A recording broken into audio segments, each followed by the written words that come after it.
Hello, and welcome to another episode of the 10 Questions series, where I get to ask one of our lovely, familiar garden YouTuber faces 10 specific questions, all about their gardening background and maybe just a little bit more. So today I am going to start with this fantastic lady next to me who I've known for quite some time. It's Roo. Hello, Roo. Hello. Hello, Roo. Question number one. We're going straight in there. I've just told people who you are, but can you tell us a little bit more, and what is the name of your channel? So yes, I'm Roo, and my channel is Roo's Life, and I do show a lot of my growing and gardening on my vegetable plot with some flowers, and that's some flowers, not sunflowers.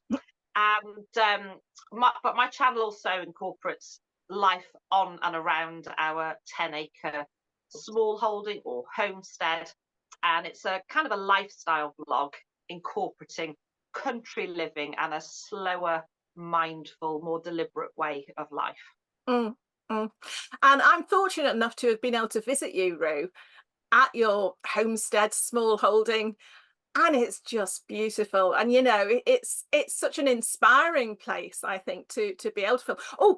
But wait a minute, because this takes us on to question number two. It's as if it had been arranged. It's as if we planned it. Where do you garden? So, Jane, thanks for asking. So I'm very lucky, as I say, we've got 10 acres. And when we came here, that's about 7 years ago now, one of the paddocks, sheep paddocks, was in fact just a sheep paddock. And we started with the polytunnel, and then I've developed my vegetable plot here at home. So yeah, and again, going back to having visited you, it's beautiful. You open your door and you've got that 10 acres in front of you, and and I know I'm sure you won't mind me sharing this, Roo, but very often you'll say, "Oh, I just nipped out to the polytunnel in my pajamas to do some Oh, work." yeah. And I think I sometimes film in my pajamas, so it's no secret. well, there we go. If I popped up to the allotment in my pajamas, yeah, tongues You would might be get some wagging. funny So look. yeah. But you're on the borders of North Wales and England, aren't And you? Shropshire, And yeah, right Shropshire, on the yeah. border. Yeah, beautiful place to be. Really beautiful place to Oh, be. it is lovely. We're very lucky. So your third question then, and again, this ties in, Roo. What is your main reason for growing? You say you've been there for 7 years now. Were you growing particularly before you moved there? Have you always had an interest in it? Why do you grow?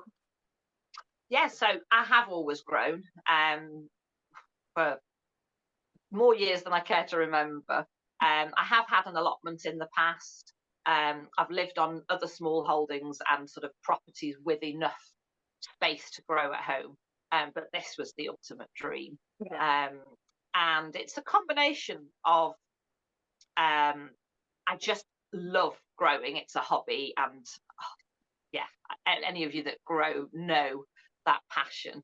Yeah. But also we want to become more self-sufficient, and we're getting there. We are getting there. But Yeah. to just have, a piece of land that you can grow your own produce, that's what it's all about. And I think as well, you just said it's just the act of growing. If you don't get it, you don't get it. That's fine.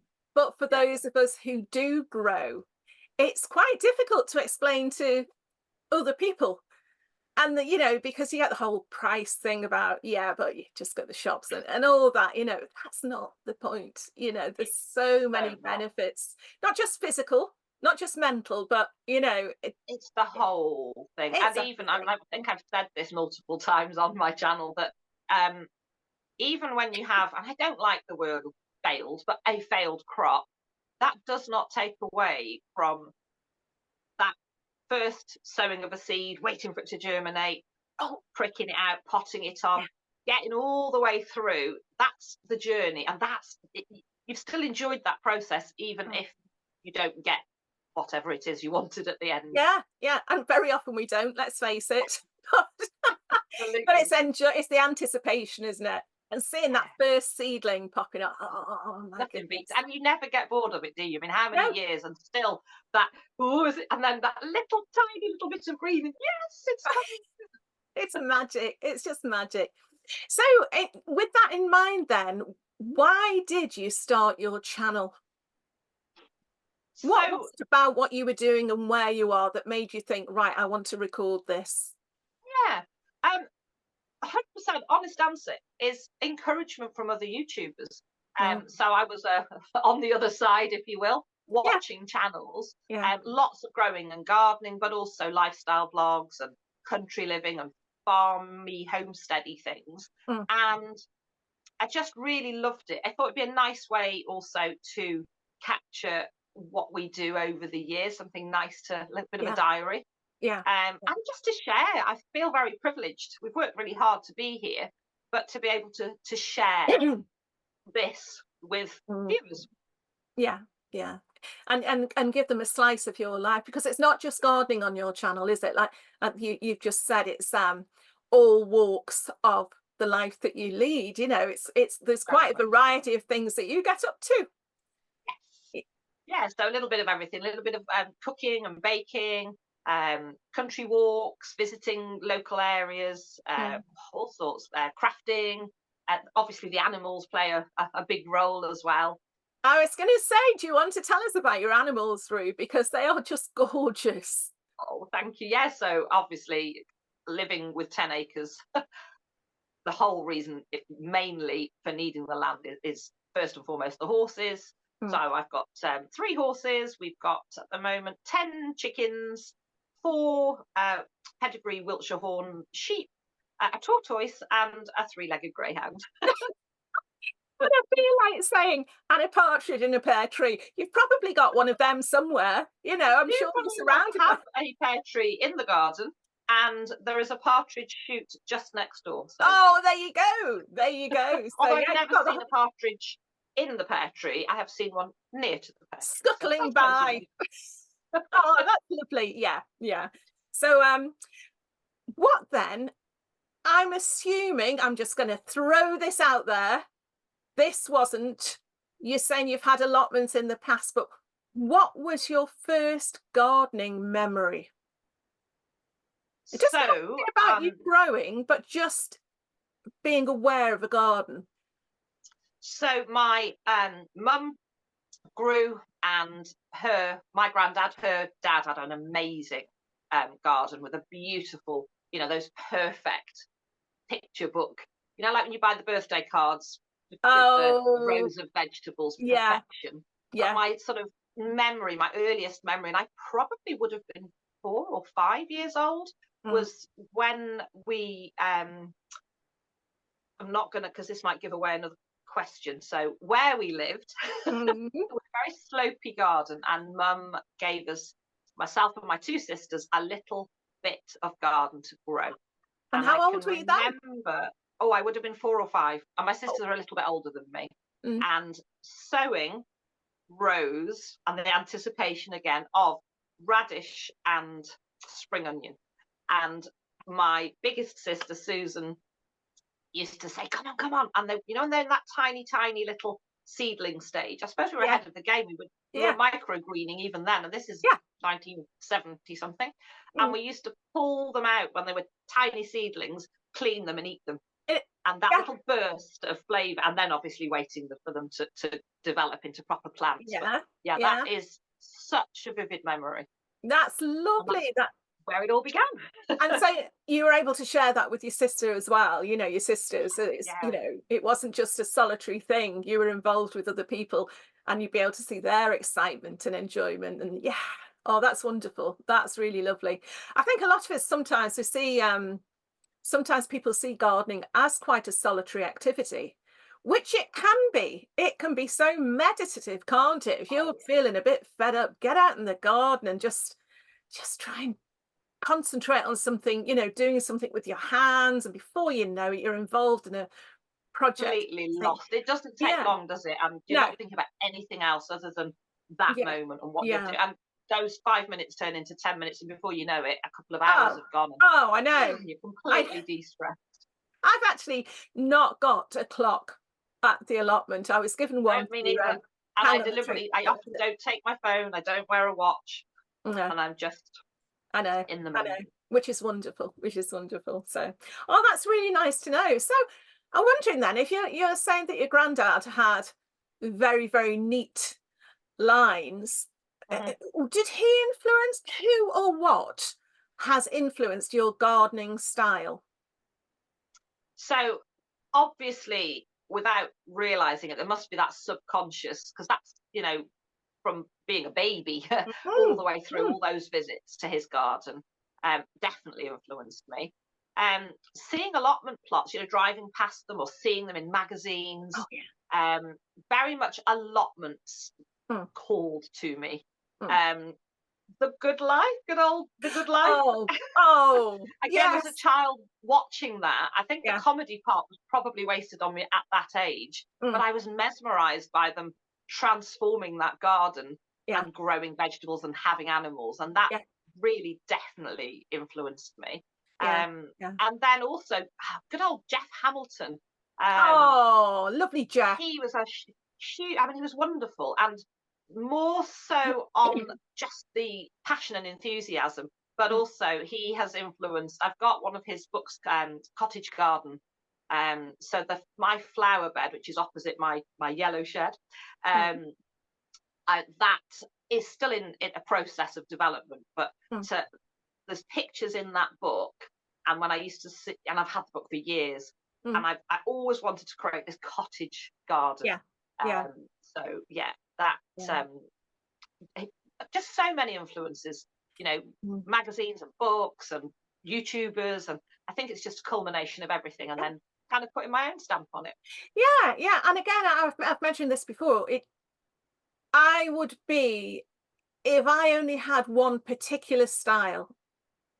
It, I don't know. It's like anything. You've got to have your own personal stamp on it. You take bits and pieces and you A make little them bit, your yeah, own. here And and there. yeah, and that's what makes it so wonderful. But you said about Jeff Hamilton, he was my gardener's world gardener that I Yeah, sort of grew up with, if you like. And I think I've got my gardening books here. I've got one of his gardening books. I think he was the first one quite early on, not the first one, but he was starting to sort of popularize organic gardening. And he yes, was, when it was really sort of not very get popular frowned in upon. the Yeah, early 80s, so it yeah, was, yeah, yeah, yeah, yeah, exactly. So, definitely yeah, big influence for me. yeah, yeah. But it's interesting actually because might be people watching this who don't know him. Because of course, since that, I don't know who was after him. It was probably Alan Titchmarsh. He seemed to go Yes, on for yes, it probably years. was. And What? again, not so much watching Alan Titchmarsh, but reading. I didn't know how much, because I thought of him on. Oh gosh, we are showing our age now. Well, certainly mine. Pebble Mill. I didn't realise he gardened at Kew. Alan Titchmarsh, and I've read his book of Mm, his life story, and it's brilliant. So again, yeah. he was definitely another influencer there. Influence that you don't realize. Yeah, yeah. I mean, I thought when I thought about asking this question, I don't think anyone's been able to give me a one particular thing, and that's good. I think that's good. I think maybe if you're starting out, you might want to try and do it a particular way because you want more of a guidance, but you Yes, soon realize that, soon evolve. yeah, Yeah. it evolves, which is wonderful. And that's what keeps it interesting. Right. Well, it sounds to me like you might already have question number 7, because this one is, what would your ideal gardening space be? I think this is going to come as a shocker even to you. If I could have anything, I would have an enormous polytunnel, and I would just Oh, grow everything in a okay. polytunnel, Okay. because Yeah. I find that the things that drive you nuts, the pests and the bugs and all the things, and the fluctuations in temperature. I know you still Mm, get that in the polytunnel, but I find that controlled climate, mm. I have such success in my polytunnel. So if I could have one of those ginormous industrial sized right across my entire plot, that's what I would do. So basically, is it the Eden Project? That's what you'd like, Yeah, the Eden that's what I Project. do. Yeah. if I win the lottery, That's I'll what, probably need that's planning what it would permission. I'll be be. blotting the landscape. Oh Yeah, yeah, I would yeah. love it. But Whenever I you're go somewhere with big polytunnels, I can't wait to get in them and have a look around. have a good mooch around, yeah. And everything's more concentrated as well, isn't it? The smell. And it's just lovely. How big is your polytunnel? Because you have got one, haven't you, Roo?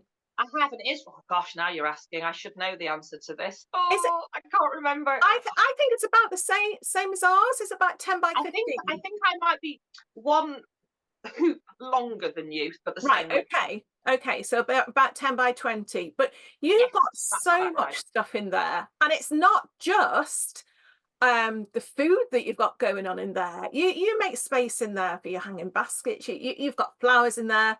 It's beautiful. You're very aware of how it looks, and you've made it such a lovely, lovely place to be. So yeah, if anybody is Oh, starting out, I love it. And even yeah, I mean, it's not traditional to grow your beans in a polytunnel, but I do. And then they grow up and right the way yeah, over and yeah, meet in the middle and then cross. And then you've yeah, got this, beautiful green grotto to go yeah. into.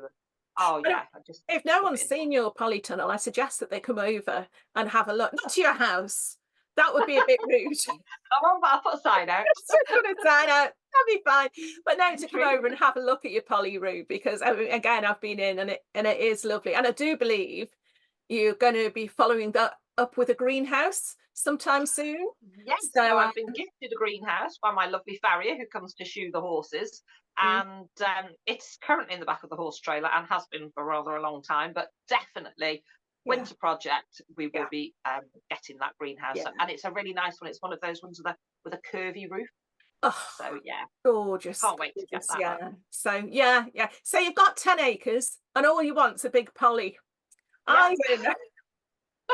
shocking. It's typical. The grass is always greener, isn't it? Really, we can all Yeah, have yeah. different ideas. So Although yeah, that said, as much as I love it, I suppose I would miss if I had the polytunnel, just being outside and listening to the buzzards and feeling oh I know you still get the sun warmth, but that actual sun and the yeah, wind and the, of yeah, so course, I probably would miss it, but I would like to be. yeah, yeah, yeah. Okay, Rue, quick surprise question for you here. So Okay. Rue does not know what this question's going to be, and I didn't know till about 5 minutes before we we pressed record. But I just want one word answer: Okay. sweet or savoury? Savoury. Okay, thank you very much. Okay, Rue, is there anything that you might like the viewers to know about you that they don't know already? So anything about you that you would like to share? So I nearly gave it away when I was talking about childhood. I think a couple of people might know this, but most people assume I'm English. Mm, And I am British, but I've never lived in England in my life. I'm on the borders now and I'm in North Wales. But I was born, and the first years of my life were in Scotland, in Argyll. mm, mm. And we lived at the bottom of a mountain, slopey garden, which is where I grew my first veg. So I'm Scottish on my birth certificate, but my parents are from Derbyshire, and I've lived most of my life in Wales. Fantastic. So you've never actually, I know you've stepped foot in England because you've been to see us.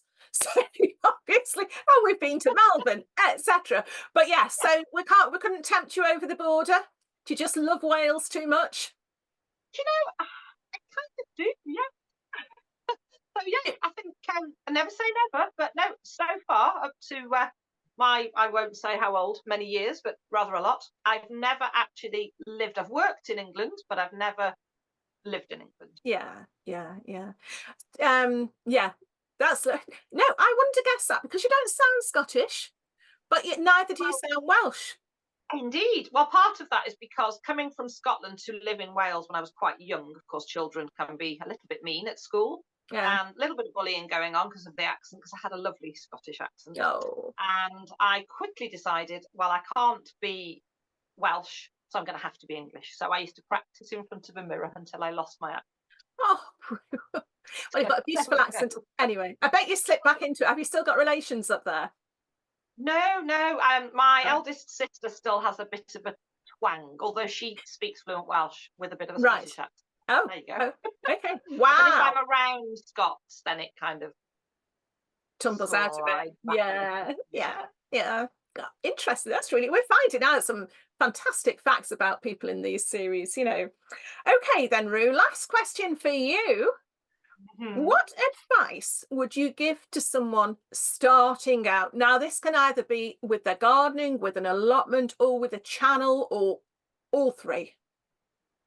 Oh, okay. So I think growing wise, um, just enjoy it. I know that sounds crazy, No, but I think people can get ever so hung up about reading the book and doing it properly. And yes, that's there are right and wrong ways to do things, but it's very loose. So have mm, fun. yeah, Don't forget to have fun. And I think, again, I've probably repeated this a million times, but with growing, every spring is a do over. mm, And it doesn't matter what happens, every year will be different, but yeah. every spring is a do over. And I love that kind of, I don't know if you remember the old Etch a Sketch that you could whoosh, whoosh, Oh, and oh, that's yes. the spring for me is like, whoosh, whoosh, you Yeah, start again, and you can yeah, learn from your mistakes and from other people, but yeah, have fun. Don't get too hung up on doing it right. Enjoy what you're doing, enjoy the process. mm, And I don't know if other people have said this because it sounds so obvious, but if you're growing vegetables, grow what you like eating. yeah. There's no point in harvesting things and then going, oh, what do I do with this? No, no, And then exactly. the other thing that actually was going to be my first thing, and I've just remembered, harvesting. Nobody talks about the end result. We all focus on the sowing and the growing and the Yeah, nurturing, but actually, harvest time can be quite a difficult time. It's yeah. a You've got to get everything in, and then the time it takes to process and to Oh, yeah. store.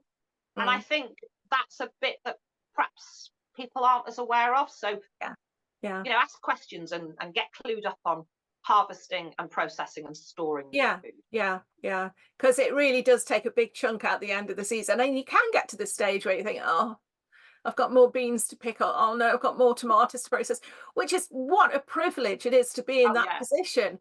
But it's something that you don't necessarily take into account when you're just starting out, do you? You know, so it's yeah. no, that's It, really good it advice. certainly And took me by surprise in the early days. I was mm, quite overwhelmed. yeah, So yes, it can be. Yeah, yeah.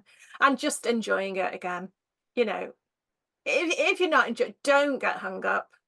Just well, we're all learning, aren't we? You know, all these years oh, on. all the time, you never Yeah, stop learning. I mean, yeah, exactly. I And said it I've keeps it grown for interesting. 40 something years properly and Yeah, dabbled as a child, and yeah. it's still every day's a school day. I know nothing.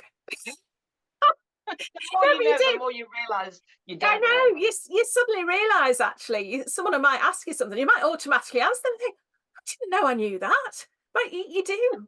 You just pick It's it just up, don't picking you? up So those little yeah, tidbits yeah. So all the time. yeah, yeah. I think that's great advice, Rue. That's really good. Right. Okay, Rue. This is the bit that I dread now. I've had you on the back foot. Now it's your turn to throw something at me. What's your question for me? Okay, so if you could have lunch with any well known gardener, dead or alive, past or present, Oh, couple of hours, lunch and a chat, who would it be? oh my goodness. There's two obvious ones popped up. Well, me, obviously. Well, yes, Rue. um, the, I'm going to discount Charles Dowding because I think Yes. we see enough about him anyway. So, Mhm. um, I was always very interested in Gertrude Jekyll, her Okay. gardens. She had beautiful, was it her had the white garden at Sissinghurst, so, but that was very flowery. You know what I'm going to say, and this is going to sound really boring now, but it's on the basis of the fact that I've met him a couple of times. I think once I was with you, Rue, Uh-huh. at Malvern, and he was such a nice man. Adam Frost. Oh, He was yes. such a nice man. He's had a bit of a dicey background, but he's come through it. He's faced, it seems to me like he's faced a lot of adversity. Yeah. And I would like to sit down and say to him, how did gardening actually improve your life? What was it about that drew you to gardening? Was it an escape? Was it something you could succeed in? Was it, and I think I could have a really good chat with him, Yeah, he seems like a nice man. But of course, as soon as we finish this, I'm going to think of 101 other people. Ruth, I'm going to throw that back at you. What about you? Oh gosh.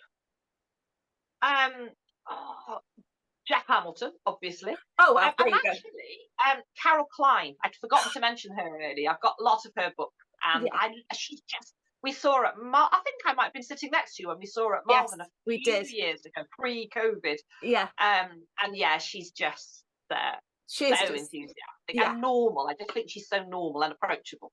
And that enthusiasm comes through, doesn't it? So Yeah, yeah. that is wonderful. Rue, I have really enjoyed that. You've really made me think. The whole idea is it's meant to be really easy for me. I just read out the questions, but you think now I'm going to be thinking all night. Okay, is there anything else that you would like to tell the viewers about? Where can they find you? Is it just the channel? Have you got other pages as well? So, Roo's Life on YouTube. I have a Facebook page. I'm on Instagram.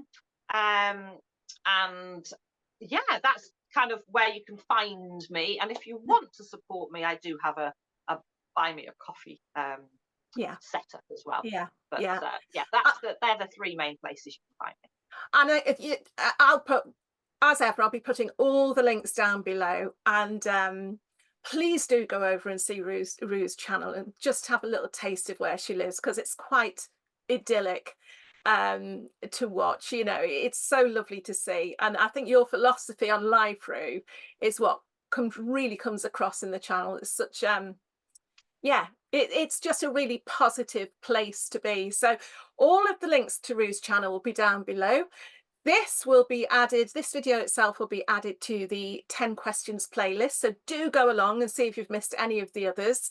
And I'd just like to say thank you very much again, Rue, for coming along. I've really enjoyed having you on. And yeah, I thought I knew everything about you, but I think I've learned a bit more. Oh, thank you so much for having me. It's been absolutely lovely. Okay, Rue, we'll see you again soon. Okay, bye for now. Bye.